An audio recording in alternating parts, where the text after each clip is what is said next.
Kanya-kanyang diskarte ang ilang magulang at estudyante para maibsan ng init habang nasa eskwelahan ng mga bata. Ang DepEd, hinikayat ang mga paaralan na mag-adjust muna ng oras ng klase. Live mula sa Quezon City, may unang balita si Bea Pinlac.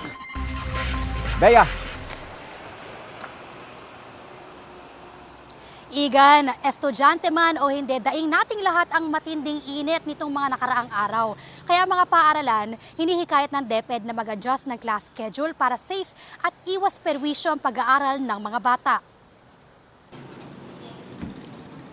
Nagyayelong tubig ang pabaon ni Mang Ramil sa anak niyang grade 4 student sa Kamuning Elementary School.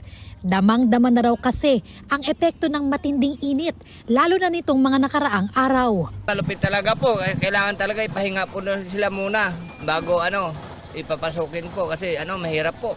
Grabing init, sakit sa balat. Hindi makapukas kasi sobrang init ka po sa loob ng kwarto. Kaya sabi, Papa, pabaonan mo ko ng tubig, sobrang init po. Ang ilan pang magulang na nakausap natin, daing din ang epekto ng init sa mga estudyante. Hindi lang sa kalusugan nila, kundi pati na rin sa focus nila sa pag-aaral.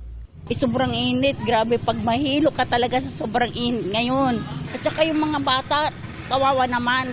Hindi po nakakapag-focus yung pag-aaral dahil sa sobrang init po ngayon. Hinihikayat ngayon ng DepEd ang mga eskwelahan na mag-adjust ng class hours. Morning session na mula 6 a.m. hanggang 10 a.m. at afternoon session na mula 2 p.m. hanggang 6 p.m. Oras naman para sa asynchronous learning ang 10 a.m. hanggang 2 p.m.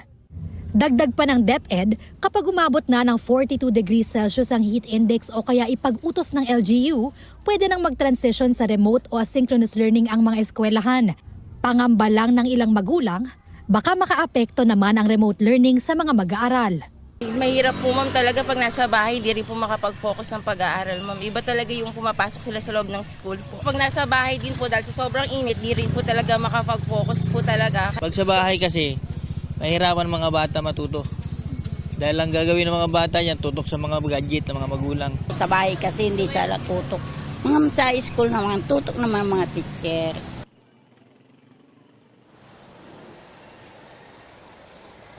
Igan, ayon sa ilang magulang na nakausap natin, mahalaga ang pag-aaral pero dapat din daw aralin ng DepEd kung paano matututo ang mga bata ngayon na napaka-init na ng panahon. At yan ang unang balita mula rito sa Quezon City. Bea Pinlac para sa GMA Integrated News. Igan, mauna ka sa mga balita, mag-subscribe na sa GMA Integrated News sa YouTube para sa iba't ibang ulat sa ating bansa.